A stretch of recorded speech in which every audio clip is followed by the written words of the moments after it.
All right, welcome to Once and Future Church. I'm David Larson. Today we're going to talk a bit about the Catholic Church's views on economics and free markets.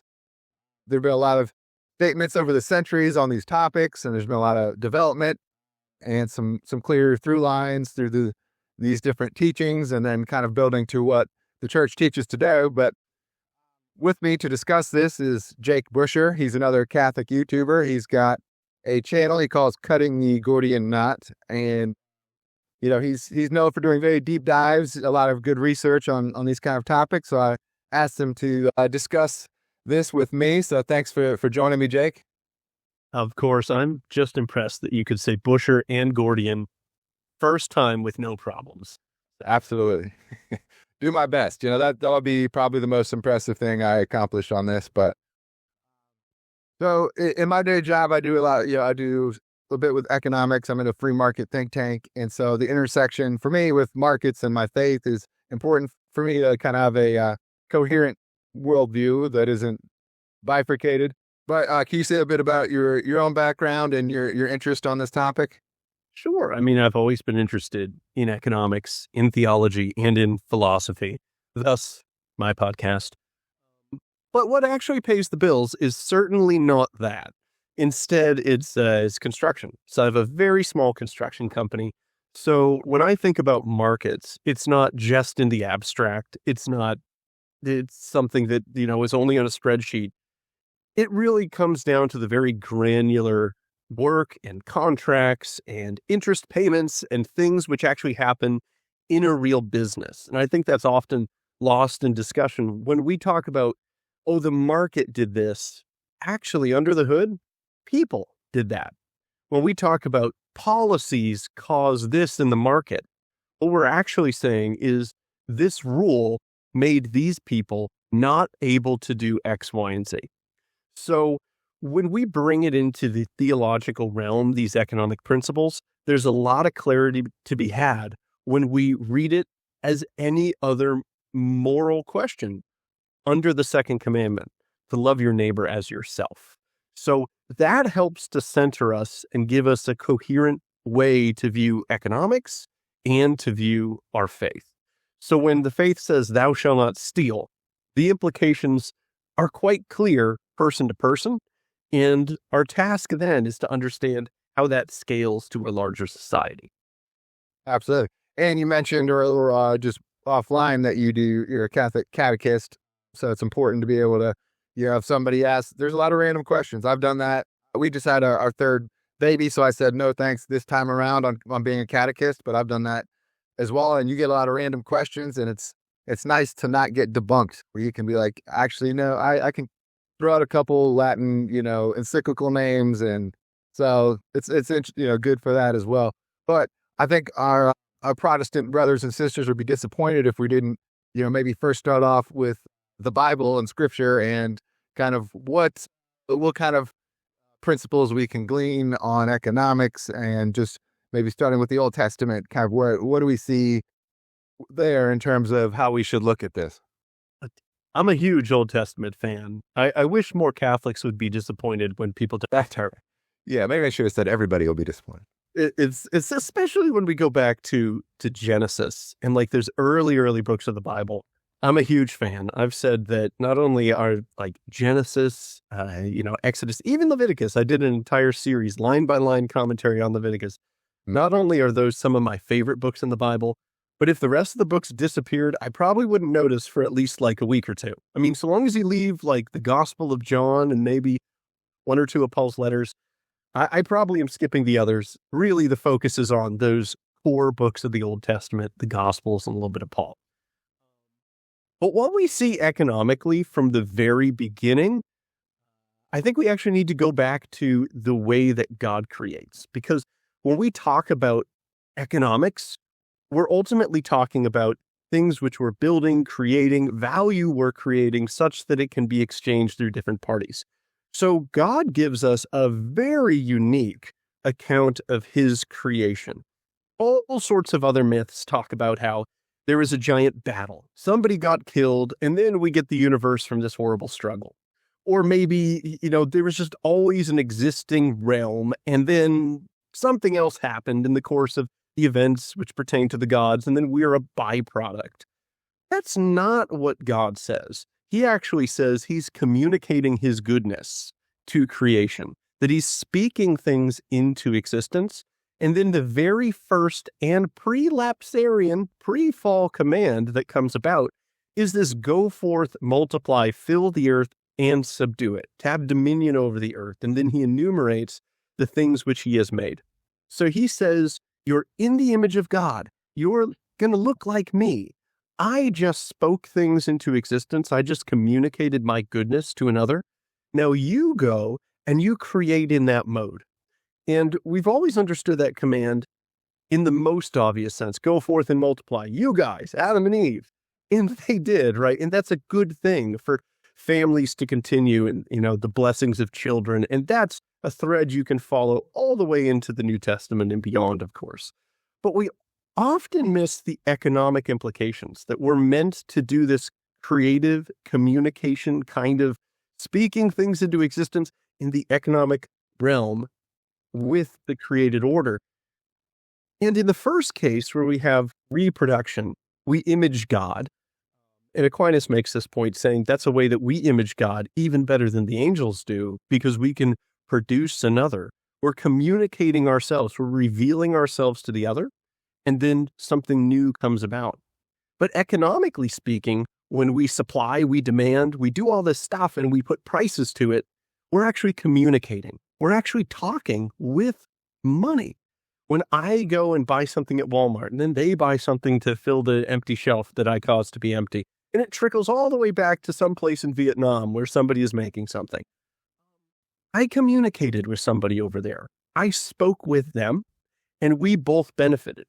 And there is a way in which value just increases as we have those communications of ourselves to one another, and then we rationally and freely respond.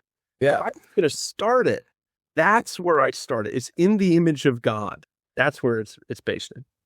Absolutely. I like the idea of having a positive theology of creation and being an entrepreneur, because I feel like sometimes in theology, it's a place where we're supposed to give, we're supposed to have charity, which is obviously important, but then we don't always have this positive vision of creation. We're made in the image of God. He's a creator, and we can be creators, and having that excitement about the market of products and really being able to give to others things that we make and then them compensating us. There's not only nothing wrong with that, but that is a very positive part of the world we've been placed in. So I really like that, that we can move into that direction, because I do feel like historically there's been a lot of times where, they're a businessman. That's kind of a dirty thing to be, and also with Adam, I do think that's important, the kind of the command that God gives, the mission that he gives us. A garden is a place where we take of the earth and then we organize it and give order to it so that we can bring forth things, products, food and, more complicated things as well. And, cities quickly came out of that, in the very early in the Bible. So that I think there have been times maybe where Adam has been used as a justification for the divine right of kings. So that was often the justification given for, the king gets to rule all the land in this feudal system, and he gets to give to the vassal, lords, who then give further down to serfs. And so that was a justification. But I think you could just as easily say each of us are Adam, not just a king, that we each have that role to play as a creator and of somebody who mixes our labor with, the world around us that we have, co-ownership of. So yeah, there's a lot that unpack, but curious too. So moving into maybe the New Testament and what we see there, it does seem like markets are kind of an inherent part of the world they live in. You have people, Jesus is a carpenter and his father are carpenters, and you have fishermen. Paul is out there making tents and trying to be an entrepreneur and selling tents. And, there's not a sense that they're doing anything wrong by making these products, building tents, getting fish and selling them in the marketplace, you do have a sense you should, pay your taxes and you should give to the needy. I'm curious what you think is putting all those pieces together. What's kind of the picture of economics that we can glean of any coherent system from that world of Jesus's disciples and what was encouraged there? Yeah, I would say if I was to distill it down to just like one soundbite, like if we're going to start doing this on TikTok, it'd go something like this. It'd say that private property is the prerequisite for self-gift. So this works when we talk about one's body and that type of communication. This go forth and multiply, fill the earth, subdue it. That means that like Adam is Adam, Eve is Eve. They're radically different, and they both own themselves. They own their own decisions. They own their own bodies. And that's not the prerequisite for exploitation. That's the prerequisite for voluntary self-gift and love. So when we think about this, I like to use this as the analogy for economics later on. When we think about, oh, well, Paul had a business making tents. It's like, oh, I get it. So Paul was making tents in order to exploit the tentless. It's like, no, you fundamentally misunderstood this. Okay.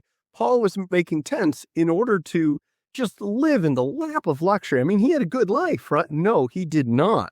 He had a horrifyingly bad life of shipwrecks and being attacked by snakes and just always on the move. And I mean, this is a tough time. What he did was he engaged in that act. He sold things in the market, presumably. He did one thing good to do another thing good, and that was go and preach the gospel without cost. So we see his labor, his ability to create, is not only turned inward, and it's not used as a tool of exploitation. It's actually the prerequisite for him to then respond to the early Christian community with that type of unique fatherly love, saying, you don't pay me, I'm here because I'm here to take care of you like a father. So he used that in order to be, to further image God, right? As that was his role. So I think that's the answer. And that really does synthesize a lot of what seems to be confusing in the church's teaching. We see, oh, you have to care for the poor. Oh, what does Rerum Novarum say? It's a pretty shocking statement. The right to private property is inviolable. It's like, why does it say that? Well, thou shalt not steal. You can't break that commandment. Well, what is theft? Is to take somebody's property. So it baked into this command assumes the right to private property, and that to violate it is an offense against both God and man. Therefore, we should not violate it. But the way that we make sense of that in the command to give is what I described at the beginning. We reflect first on the way that God gave to us, calls us to act in union with him in our original vocation, and then we see that it's ordered outward, not just inward. And that pretty much sums up Catholic social teaching on the topic. I mean, the rest is a matter of unpacking. Yeah, I think there's a good through line. There's been sort of back and forth a little bit on things like usury or whatever, but I think we can talk about that. But the through line to me is that, it's not a kind of market economy that totally ignores the human and that the person serves the market. It's pretty clear that, like you're saying, this is about a way of our self-gift, that the market, as well as charity, as well as pretty much anything a Christian does, is a way of serving others, that it serves human dignity, it serves human flourishing, rather than maybe there's more atheist ways of looking at market economics where there's this, market that's just moving and we can never intervene at all on any forum. I think, I'm a pretty free market guy, but if you're reading the encyclicals, it seems more like they acknowledge, like John Paul II acknowledges, that the markets are the best way to distribute and create goods. But he says there are a lot of other things that we need to do and provide for others and consume that should not be put in the market, like families, friendships, things related to church. I mean, Jesus went in there and knocked over the tables. There's, when it was in an area that it should not be. So there's certain areas where the market is where it should be, and there's maybe others that we don't want to have AI girlfriends or AI friends, or selling. That one of the things there's many things wrong with prostitution, obviously, but one of them is that it's a monetary giving of one to the other, and something that should be a free act of love. So the big principle and through line to me is that the market is there to serve man rather than man to serve the market, even if it should largely be about free exchange of property and all of that. So let me just ask you a question. I hear it's so funny. I hear this all the time from people who are really serious about their Catholic faith, really into theology or philosophy. It goes something like this. They've worked really hard trying to understand the world, society, people, this whole thing. Like when you study that kind of stuff, you're really looking for a totalizing worldview.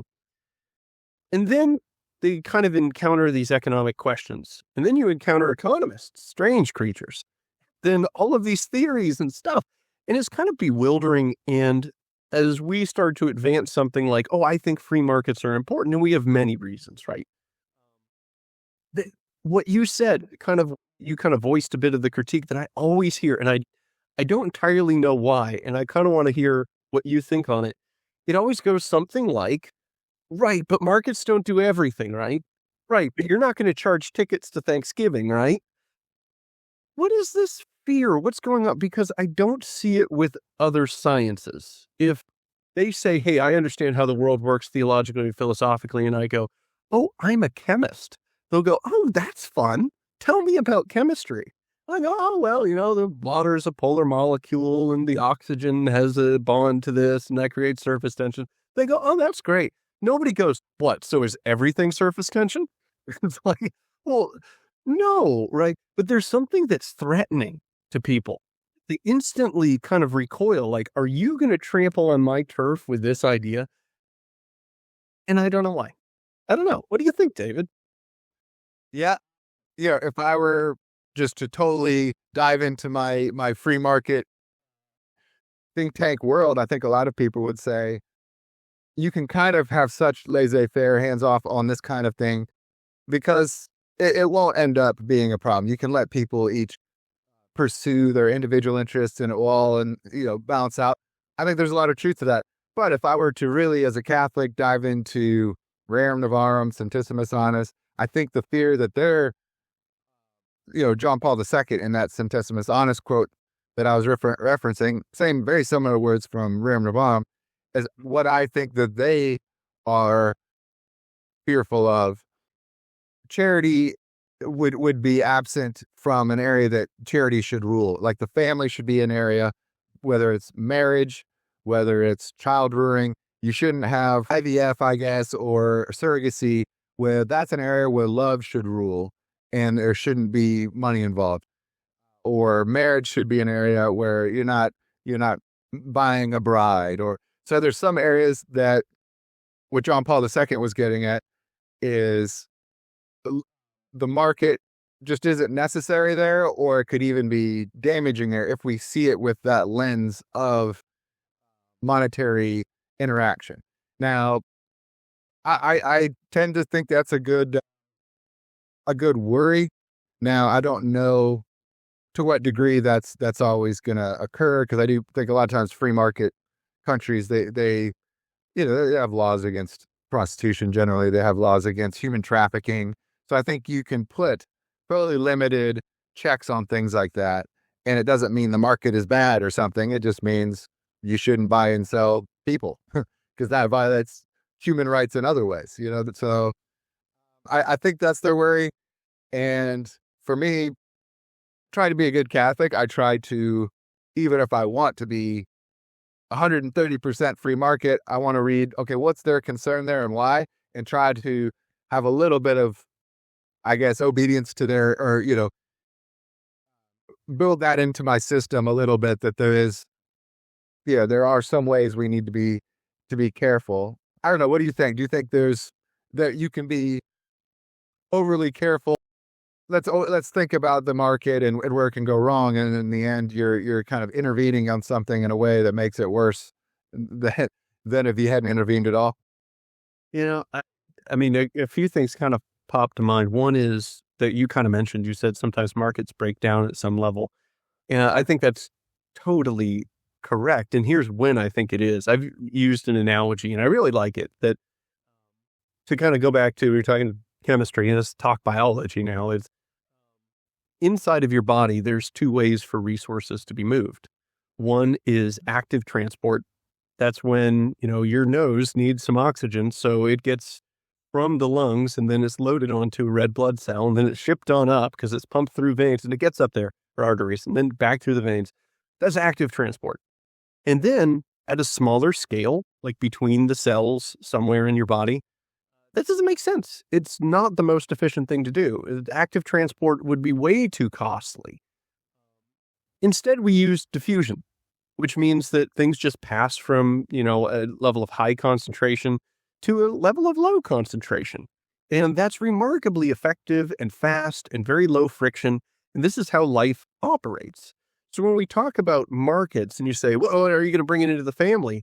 The answer is not just no on moral grounds. It's not just no on grounds of, well, when you properly understand that we're doing a type of self-communication here, it's done better when you arrive at Thanksgiving without a ticket, right? So it's done better when you display yourself to somebody else and say, oh, yes, I want to marry you, instead of I want to buy you, bride, I'm going to order on the internet, right? So when you understand it in the communication way, I think that solves much of it. But I think the scale matters a lot. And it also solves things like, to continue on our theme of chugging through the Bible, you reach the book of Acts and we see that the church shares everything in common.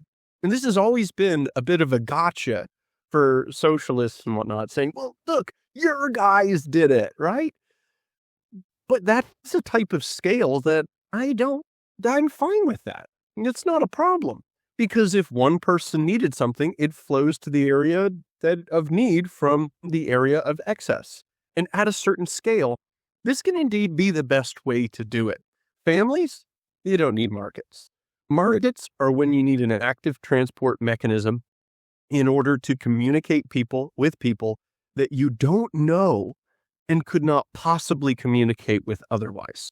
At which point, that's an extension of our speech act to others, so that we can have good voluntary exchanges. I think there can be a way of seeing that family market the family economy, the family interaction with goods as a form of free market in a sense that's just non-monetary, that charity organizes it in its own fashion. Probably a lot of ways to look at that and concerns about exploitation that the church has had. I guess one area of exploitation that the church has often brought up is lending money. And so I found it very interesting to look at the history of that, where, in the early councils, you couldn't be buried in a Christian graveyard. You couldn't take the sacraments if you accepted any interest on a loan. And then you saw over time, by the time of Aquinas, he was saying, well, there's some good uses of money where if I give my money to some kind of enterprise, the use of my money, I can receive kind of benefits more than what I gave. But even up to the 1700s, I think it was Benedict the 14th maybe, had an encyclical on this, where still very harsh on lending money to somebody if you're not going to be involved in the enterprise much. Then still a lot of guardrails there where usury was frowned on. So I wonder, if what you think about that in terms of, is there a valid concern there? Mm-hmm. This is a can of worms for sure. You want my full thoughts? I did a episode with my friend Matthew Advent. We had been talking about usury back and forth, emails, text messages, phone calls for about 2 years. And then he wrote the most absolutely devastatingly awesome article on usury. And then we did a podcast episode, and kind of the way we ended up structuring it is he's very much an academic and he's, very careful and everything. So he did all of the very technical punches and I took all the haymaker opportunities possible. And I was happy to hear that he sent it to his main critic, This critic read it and also sent the podcast episode. And that guy stopped publishing on Usury. Oh, it seems to have silenced him. So Matt is absolutely awesome. I'd definitely punt to him, Matt Advent, and you can probably find some of his Usury work. So if you want the long, drawn out, very careful, super awesome version of that, put it to him. It was a side quest that he did, and he read 27 books on Usury. Oh, man. 3 or 4 in German. He brushed up on his German to read those. Some which came from Latin weren't good enough for him, so he just read it in the original Latin. That's awesome. Okay. So with that there, let's kind of go back to the scale. We're talking about a family. We're talking about a church. We're talking about something like that. We're talking about groups where we have friendships in the Aristotelian type. These friendships of virtue where we love one another. And this is great. And that means that the balance sheets are kind of confusing. Because when I have some random person who I have no bond of love with, maybe I could in another point, maybe we could all love, the same sports team or be in the same church or whatever. They're a person made in the image of God. God loves them. Wonderful. But he may not have called me to be in that type of relationship of friendship with them. Okay, so with that person, something good which happens to them, I may not even be aware of, and I don't really benefit from. I mean, good for them. But when something good happens to my own brother, it's as if it happened to me. So if my brother wins the lottery and wins $1 million, I will be freaking out almost as much as he will be. But if I just hear somebody won the lottery, I just assume someone did, right? People win it all the time. It doesn't necessarily excite me.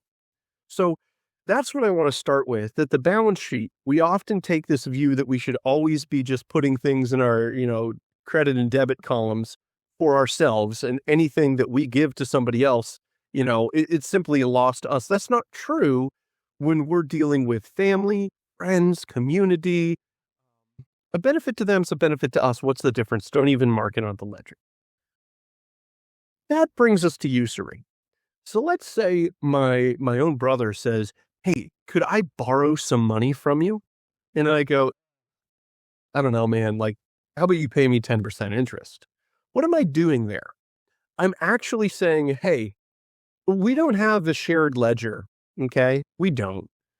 Something good that happens to you, receiving a loan, I don't count that as good for me. That's distancing himself like a stranger. That's saying you're not really my brother. You're just another economic participant, okay? So pay me interest because what comes from you to me is credited to me. What?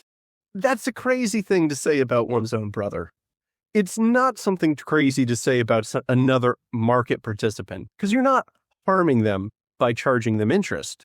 You're just saying, I don't know what's going on in this exchange. I know money has value. I know time has value. I don't know what all their values are or the rest of humanity's. So we communicate using prices. So in one case, we communicated, hey, I need $1,000. The communication is clear. And then the ledgers are kind of shared. But in the second case, we just hear $1,000. That's the market saying. And we go, for what and when and based on what risk? And there's 1,000 other complicated factors. And we can respond with a voice, which is the only voice we have then, which is the voice of using our funds and money, which is the language of economic communication. Now, in a charity operation, we could go and find out who these people are and then determine how can we put our money into effect such that we can support what's good, maybe protect against what's evil, and use this in order to inculcate virtue and help people live a thriving, verdant life. That's yet another operation. So we have charity, we have the markets, and we have this interpersonal exchange. Which brings us to the vast majority of the time that the church is commenting on this, it's commenting to pretty small groups of people, all inside of Christendom. And I think that the scale of most of these loans is not going to be giant international stuff. Yes, this happened from time to time, right? The Medici's loaned groups at 30% interest and crazy stuff. But the vast majority of the time, a loan is going to be between people who ought to have, at least to some extent, a shared ledger. So that's the first thing. And if you're going to charge your brother interest, not because, oh, dude, I don't have the money, I got to put it on a credit card. That's a reasonable thing. I'm incurring a real cost. And now he responds by saying, I don't want you to incur that cost. I want to cover that for you. Well, then he might pay something to compensate for a loss. And that's not usury. And I don't ever see that kind of thing condemned. And Aquinas comments on that too. But that's kind of my first answer, that we got to keep an eye to scale, and that we're operating with a very coherent system here. In order to love your neighbor best means to allow the market to operate such that things go to their highest valued use. That's how you love the stranger the best. How do you love your family the best? You have a joint ledger of love which says if he benefits, it's just like if I benefited. And then you allow passive diffusion to the extent that is prudent, such that you all can fulfill all of your responsibilities you're called to. Just to jump in there for a second on, if that interfamilial charities there, I do think there's trust is kind of part of the balance sheet, or, part of the equation. Whereas I think even in the early Christian examples where, they say, oh, everybody held things in common. You could see already that there were cracks forming in that a little bit where, okay, well, if you don't work, you don't eat. Or, if, there are problems in that. You see that in religious communities. If they really try to share too tightly, even in early America, have the example of the first Thanksgiving where they had tried to share everything in common and be biblical. We're having an Acts type community. And then they really had to say our tragedy of the commons kind of thing. If everybody shares everything, people try to do the least work and take the most they can. So if you have it go too far out in the concentric circles away from your, core of people you know and can trust and have that real tight responsibility and with subsidiarity, if it goes too far out from that, you can't really just, okay, I don't know you, but I'm going to trust $50,000 with you. There could be all kinds of risk. What's he going to do with that? It might just all disappear and I have no leverage. So it really restricts, I think, the way the economy can operate. And we saw after, they started adding a little bit more freedom there, that, you get things like the insurance industry or the mortgage industry, or things where I might not have been able to buy a car or a house if I didn't have people further out on the concentric, circles away from my family be able to trust me because there's some collateral and there's something else that can make them trust that. That really frees up the economy to be, there's some more risks, and people have criticisms of our economy in various ways, but you can't deny that it's good to be able to buy a house. If you don't have $600,000 on you and you want to buy a house, that can be a really real benefit, like you're saying, of people that are not within that. It's not your brother, so they can't really trust you. But there are other ways of creating that relationship that it can be just. Right, and I mean, it's kind of using the biological analogy. If your cells lost the cell walls, you would turn into a pile of mush and die. So there's always, even at the individual level, there is the separation from others. And that makes sense. We have the second greatest commandment: love one another as do unto others as you would do unto it. Yeah. The point is, that's the problem with we who get too far in the weeds, is we get all these minutia on all these things. 27 books on usury, but then you forget the golden rule. Right. Yes. Do unto others as you would have them do unto you. It's based on an ordered self-love, right? So that is the very beginning of it. So that's kind of point number one for usury. I was to give another few. There's two Latin words which come from Roman law. One which means a loan which doesn't bear interest, and the other one is a loan that does bear interest. So oftentimes you see, well, you can't charge an interest rate on I think I might use the wrong one, like a mutum, I think was one of them. And it's like, well, yeah, because that's the law. If you say, hey, I'm loaning this not an interest, and then I charge interest on it, well, I just broke my contract. That's obviously wrong. So in the tradition, when you see it commenting on loans, you got to be careful to make sure you know what kind of loans, because otherwise it's just a tautology, right? You can't charge interest on non-interest bearing loans. It's like, well, yeah. So you got to disentangle that, and that clears more than one might think. And then also you have to look at the purpose of what was doing this. I mean, law is a teacher, law is a tool. So I think it's teaching us, as we kind of talked about earlier, how to love other people, those close and those far. But we also see that in the Old Testament where Jews couldn't charge interest to one another, but they could to the Gentiles, which means it's not intrinsically immoral because, we have people praised for collecting, interest from the Gentile nations, like Solomon, for example. So you don't get praised for doing sinful things in Scripture.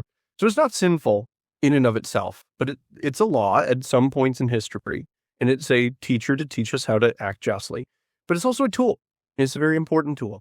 And if you zoom back in economic history, the big problem. It's a type of inflation-deflation cycle that goes with the harvest. So as you begin to plant, you have to hire a bunch of people to plant. You have to get all your seed. You have to get all huge mobilization of the economy in order to get everything in the ground, which means that you start taking out money. We're not in a stable economy, which is highly monetized at this time. So we get it from the privileged money lenders, people who can create coinage, for example, or write up loan notes, or do that kind of stuff. So now we get this huge influx of currency as loans expand.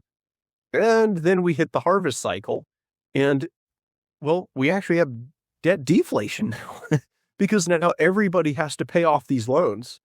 And when you apply any type of interest rate with that kind of cycle, it's kind of like a game of musical chairs. You set up 10 chairs, then you pulled one out, and now everybody tries to scramble to actually pay things down. And as they pay it down, we actually lose currency in circulation, which makes it harder to pay interest, which means we have this giant crash.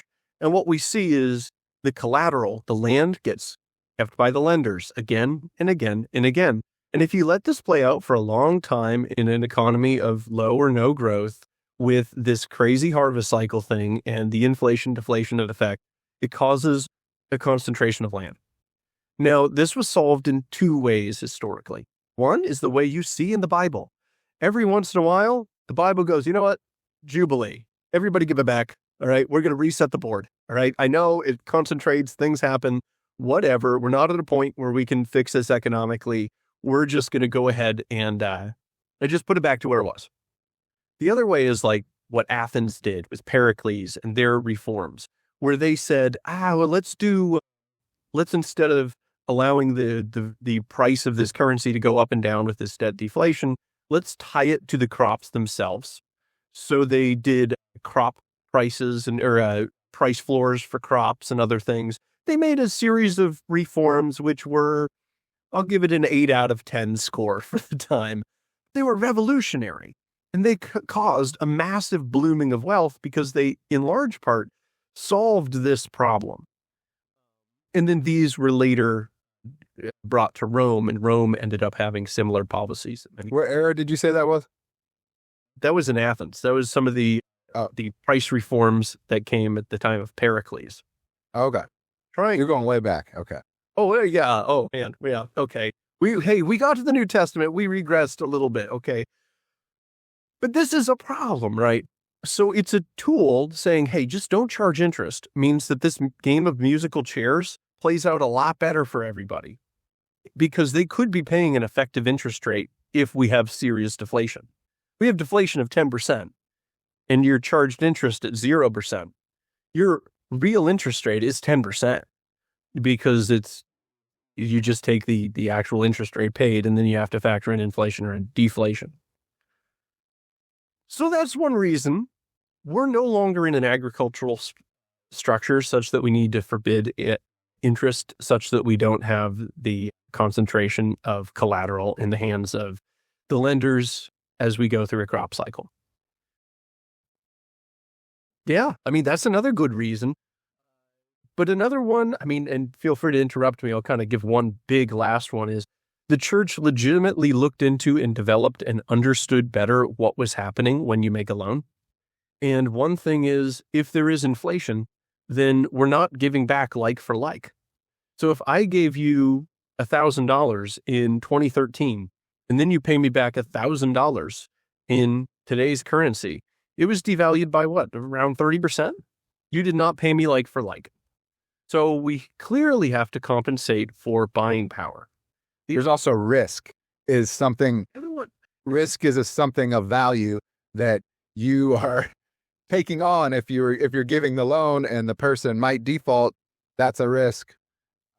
So yeah, I think the church, and a point I tried to make earlier, but I think is really important, is that when you're talking about Catholic doctrines, that there's in the profession of faith and as well in Dona Veritatis, they have 3 levels of doctrine.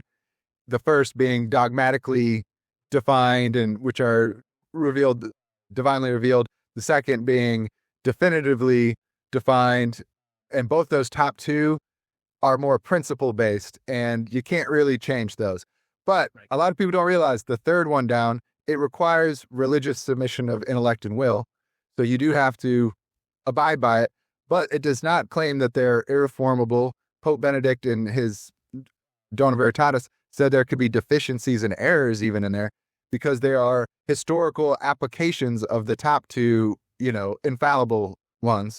So that third lowest level is more application based, where you could say, oh, well, we tried to apply the principle of just, economics or of the dignity of the human person.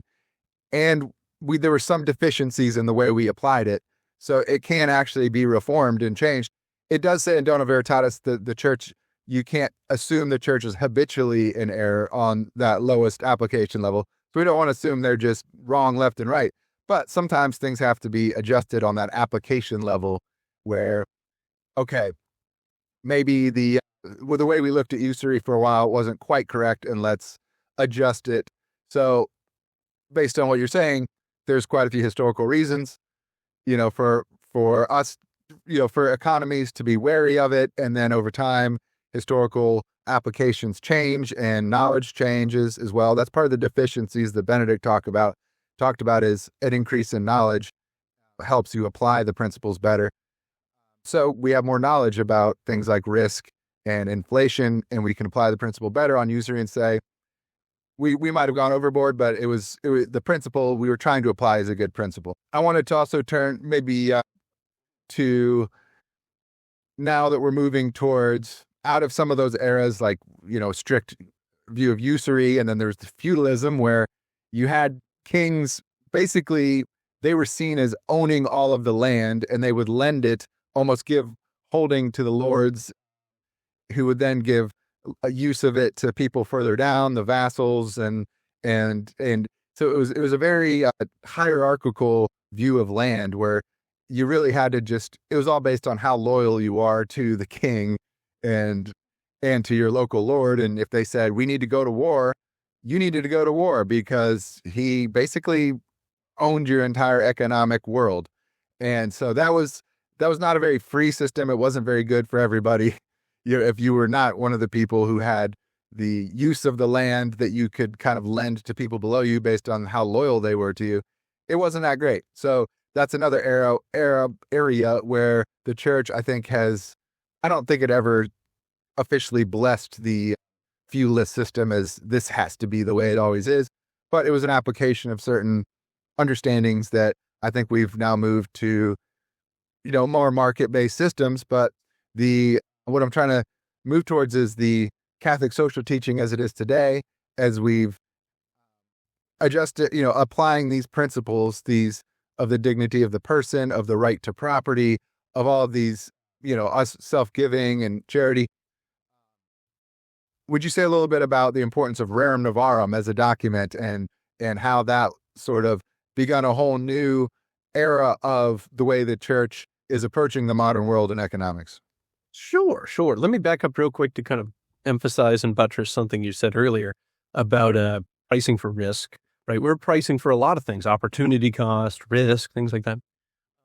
I don't think the church kind of flip-flopped on usury. I think that there were times where it made more sense than other times. I'd outline a few. I don't think that the church forbid quite as many things as people think they did. But I also think that the church affirmed certain things which would be really, really, really helpful for Catholics to know now and are reflected in Rerum Novarum. One is, if I have a loan and it's just an unsecured loan and it bears zero interest and it's just the risk that's attached to it to a random person and they owe me $100 and I sell the loan, am I going to get the nominal value for that?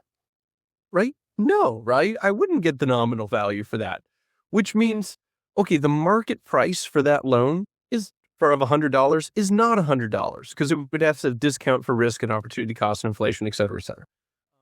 Here's the big banger of a quote that Albert the Great, St. Thomas Aquinas's teacher, says the just price is the market price.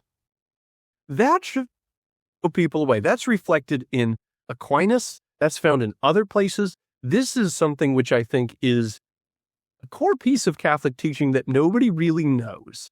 The just price is the market price. If the guilds didn't always, they would have prices. Here's the price. You have to be part of the guild, and we're going to define what the cost of chicken needs to be, or so sometimes it didn't always pan out that way in the way that the social systems like guilds worked, but totally. Well, they qualify it a little bit by saying that when we say the just price is the market price, it means that if you went to the market, which was a place, not an abstraction, and there were multiple vendors there so that nobody had a monopoly on it, and there were multiple people bidding for it, then the price that arises from competitive people offering it and competitive people seeking to buy it, the market price, which is generated in a fair system like that, is the market price. Yeah. So, and I think if we do those qualifications, and my friend Matthew Advent, who all things Catholic and economic, he's working hard on, it seems. That's the next paper. So I've looked over the preview and looking in that, and that's one of the quotes that stood out that he found in St. Albert the Great. But yeah, I mean, that's one of the things I want on the table here. Well, when we get to Rerum Novarum, it's on the new things which are happening. And the new things that are happening is the Industrial Revolution. And this becomes really relevant to today because our current Pope took the name Leo in part because he sees a new revolution, economically speaking, and that's with AI. So what he's doing is he's reflecting on this change in society, and he's trying to apply the perennial teaching of the Catholic Church to the shifting economic landscape. And one of the things he goes hard against are these socialist groups, these types of unions which don't promote virtue, but instead are just economic weaponization against one's neighbor. He thinks that it ought to be a situation where you can have mutual dependence, like you pool money for life insurance or disability insurance. He says that's a good way for workers to organize together for one another, to help one another, not just to be another extractive player in the marketplace. That's also, what I quoted from when I said that the right to private property is inviolable. So he affirms, on the one hand, the importance and the sacredness of labor and connects that into how we actually image God, whereas God impresses something about his nature in creation, such that creation becomes an icon of his invisible nature, to paraphrase, I think, one of the Psalms. And when we work at the highest level of labor is to impress something about what we are into our labor. And that could be as simple as our diligence. So if you're a coal miner, you're not going to say, oh, I've really self-actualized in this role. I really expressed myself through mining coal. Well, you did in a way, right? You showed up again and again and again to keep people's homes warm and to keep people, being able to cook food, throughout the 1800s, like coal. Vitally important. Well, more than 200 years easily. So you showed your diligence and you showed that you were able to take on this incredible, difficult task. So to look at labor through that lens, I think, is a very Rerum Novarum way. that we're meant to actually image God by impressing virtuous parts of our personality on what we do for the sake of others. And it doesn't picture this tension between labor and capital, which was endemic in the Marxist systems of the day and today. Instead, it says that these are ways that we cooperate. We need one another. And it goes on to say that economic inequality is in no way disadvantageous. So this is something which can throw a lot of people for a loop when we almost take it as a societal given that any type of disparity or difference in wealth is de facto oppression. Rerum Novarum does not see that, and it says this is in no way disadvantageous. And that's understandable when we begin with the principle that when we own things, that we have things, we are not freed from the responsibilities to God or neighbor. At which point it's not disadvantageous to your neighbor for somebody to be rich and to be good. That means that we actually have the ability to fulfill the second greatest command with the greatest ability. Because what it says the first command, to love your God with all your heart, mind, soul, and strength. Strength is reiterated from the Old Testament, and like it has an Old Testament Jewish commentary on it, and then later a Christian commentary on it. This is primarily targeting your wealth as your strength. I had a kind of a clunky analogy come to mind a little bit. You said those 2 points of creativity. One, that God gave us. One is the male and the female to be fruitful, I think was the word I was looking for. But, a part of the downside of certain types of feminism, I guess, is it separates the male and the female so that creative work can't be done. I was almost thinking of labor and capital in a similar way. The Marxist system does a similar thing where it kind of drives a wedge between the two and makes you choose between them when, capital, in a sense, I mean, they're not exploitative if what they're really trying to do is money, which, it's value, it's people's wealth that maybe a lot of people and a lot of investments, it's multiple people, many, many people saying, we think that this is an enterprise that has value. And so they're agreeing to take on risk there, and there's an idea and there's money involved. And for the socialist systems that you're saying Rerum Novarum was pushing back against, they're really only seeing value to the labor part of that equation. But without the other part of it, really, what is labor separated from ideas and money and a factory and material goods? Really it could just be, it's the equivalent of digging holes and filling the dirt back, and labor by itself isn't really all that useful. Mm-hmm. Wow, I like that. I think you should say that Marxism wants to make us economically androgynous. Yeah. Right? where we just say that everything is just a worker collective. There's no division between capital and labor. It's economic androgyny. We don't like it. You often hear, well, the capitalist is exploiting the laborer. I think that's such a funny framing because nobody asks the reverse question. If I set up a factory, let's say I built it, I did the whole thing to build it. I built every machine, I cleared the land, I built the whole entire thing. That's unbelievable amounts of labor. And then it immediately produces me nothing. I've not been paid for my labor yet. This is capital. It is past labor, which is coalesced into something which is actually oriented towards a future use. So, okay, is it productive or not productive? Well, you'll have to find out what it produces later. All right, so then you bring in your workers and they produce things and you get a cut and they get paid wages. And that's great. But now they come to you and say, well, you exploited me for your labor. Say, well, okay, hang on. It's true that if there was no workers in my factory, I wouldn't make anything. But isn't it also true if there was no factory for the workers, you wouldn't have made anything either? That Exactly. if they earn wages over and above what they would have made with nothing other than what's already in their homes, then why don't we call that difference exploitation? Because if we do it in the reverse, it would only be fair to do it in this way too. So if I make money over and above because of your labor, why is it not exploitation when you make money over and above your labor when you use my capital? Instead, if we just say, okay, guys, how about we just drop all this antagonism and just admit what Rerum Novarum said? That, look, when you come to me with your labor, I can use my capital to have you live a higher standard of living. And when we do the reverse, now I do better too. So now we're talking about a gift, one to another. I've communicated or given you something, you've given me something, and now we've created value, something which went over and above the simple parts of labor and capital. We now have excess value through innovation and through combining these things. That's working in the image of God. I was interested in what you think about, I sent you an article. Joe Hargrave wrote it. He was a professor, but he wrote for Crisis Magazine. But I thought it was very interesting in that it's referenced how John Locke might have actually had a big influence on a couple points in Rerum Novarum, specifically 3 Italian priests that worked on drafting Rerum Novarum had referenced John Locke as part of how they formulated the justification for owning property, the right to property.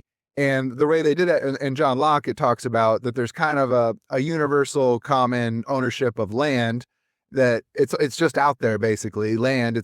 We're all walking around, but then if people take their labor and attach it, improve upon some of that common property of the earth, I guess, it becomes an individual's property because I've attached my labor to it. And that is almost, in the article, he lines up Locke's phrasing and the Rerum Novarum phrasing, and the fact that these 3 Italian priests that drafted it were influenced by Locke, and makes a pretty good case, I thought, that maybe some of these sort of classical liberal market economists that the church was a little wary of for a while, because they're more intimidated by maybe the French version of liberalism and Enlightenment thinking, that they warmed up to that thought and over time. And also in there, he mentions how another reason for the right to property is the duties attached to subsidiarity, that I have a duty to take care of myself, and subsidiarity, which is kind of the concentric circles back to you, is to the degree I can, if you don't work, you don't eat, you're responsible for yourself as best you can. And if you can't, then it goes out a ring. And if there are people struggling within your family, you should take care of them. And then a ring out, families should look outside of there to their community, yada, yada. But inherent in that is that if we're really going to put that responsibility, that obligation on people, that within subsidiarity, then they have to have the ability. And the ability comes from a right to property. If I can't do anything economically, if I can't create food or a house or anything with my own initiative, then it could be pretty hard to put that obligation on me and actually expect me to achieve it. So I was wondering what you thought about maybe those 2 points about, the Locke definition making its way into Rerum Novarum, and also the subsidiarity point about the right to property. Well, first off, you can't give what you don't have. So, that's vital. And second, that guy did do an awesome job lining quote to quote. I think we need a plagiarism check on Rerum Novarum right there, because that was some hardcore quoting of Locke on that unattributed. But yeah, it really, you get a caricature of the idea that, you could just go into any land and then just build a house and then it's yours, and then tell the Indians to go away. I often don't hear a full-throated defense of Locke's idea of taking land, adding your labor, and then earning a right to it. But I think that in light of Rerum Novarum, that whole system is pretty well vindicated, and it drives really well with the idea of the universal destination of goods, and in a way that isn't corrosive to free markets, because often it's used as a counterpoint to free markets. But I think read in light of Rerum Novarum and read in light of John Locke, it's anything but. You begin with, okay, the whole world is something which we are all given dominion over. Now, step 2 is go ahead and start acting like God did, and go and interact with this and press your personality on it. And now you have the rights to this that you need in order to trade with others, to provide for others, to live a good life yourself and praise God for it. We see that throughout Scripture too. There's plenty of rich and righteous people who live good lives. And it says in the Proverbs that wealth is the crown of wisdom. So, okay, they were wise with what they had. They were wise with how they interfaced with the earth, with their labor, with their capital. And then this comes as a crown of that wisdom. So what you do is you actually aim for wisdom. This is another problem I have in general with people's thoughts about, guys like us who care a lot about free markets and are Catholic. If they go, oh, you just care about money. It's like, no, money be damned. What I at least try to care about is virtue. So if I target wisdom and I have a construction company, if I target prudence, if I target the virtues, well, then I better well be successful. But that's a byproduct. And that's kind of a scoreboard that did I do well or did I destroy resources? Did I use God's creation in a way which expanded and built, or did I destroy? I find that out when I actually put the things that I built to the market test. And I see if people wanted that. Absolutely. And there's that individual level of, do I do well? Do I deserve? Is that a signal to the rest of the market, but also to my own activity on how I should act and what works and what doesn't? But I also think the efficiency that John Paul II referenced in there, that this is just the most efficient way for goods to be created and distributed. He directly says that when he's denouncing socialism, and he's saying we have a right to property, and he also says markets. He says they're not everything, and there's certain areas of life that you shouldn't try to inject it into. But I think at this point we have to just, people who pursue truth, obviously you don't ever want your faith, which you think is truth that you've found and you can build a foundation on.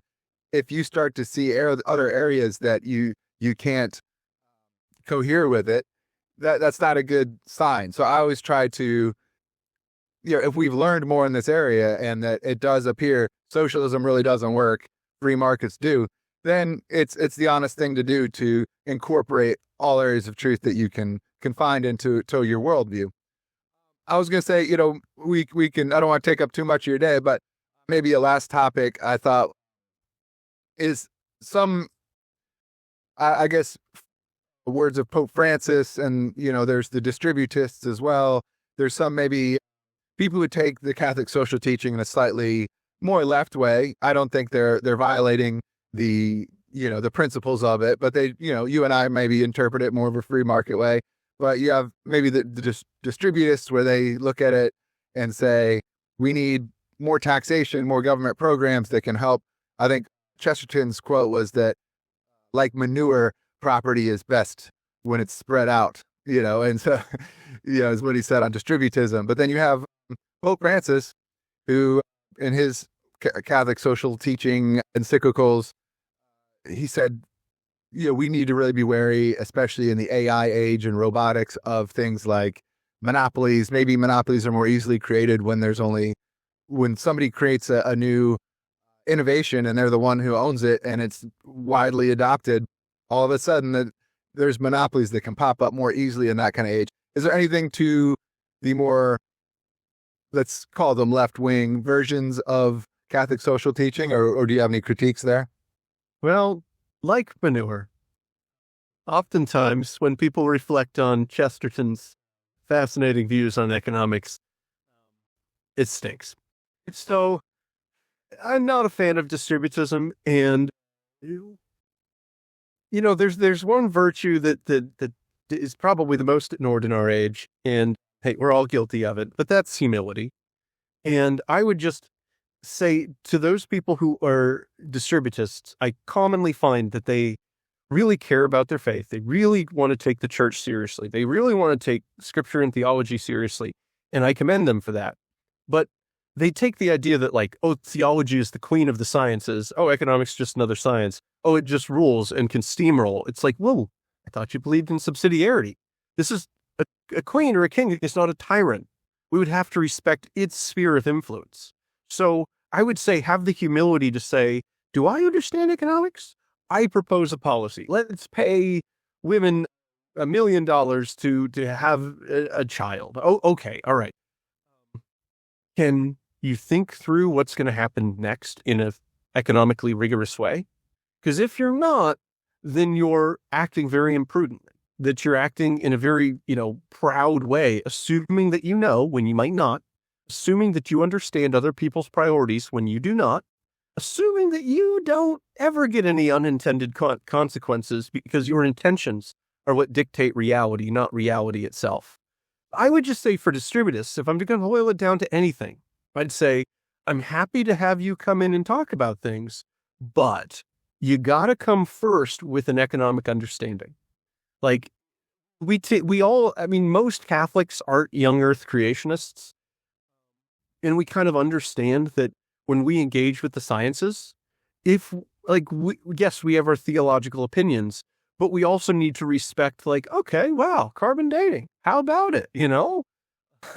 We respect the sciences there, and we don't try to just bulldoze them with our theology. But economics gets no respect. So I would say if you're going to propose something, I want you to be able to put it on a supply and demand diagram accurately. If you cannot, you do not understand it. If you do not understand it, you should not implement it. To paraphrase a verse from Sirach, the compassion of the ignorant is cruelty. I don't care if you're compassionate. If you pair that with ignorance, you can have widespread devastation of your neighbor. And that's because of your pride.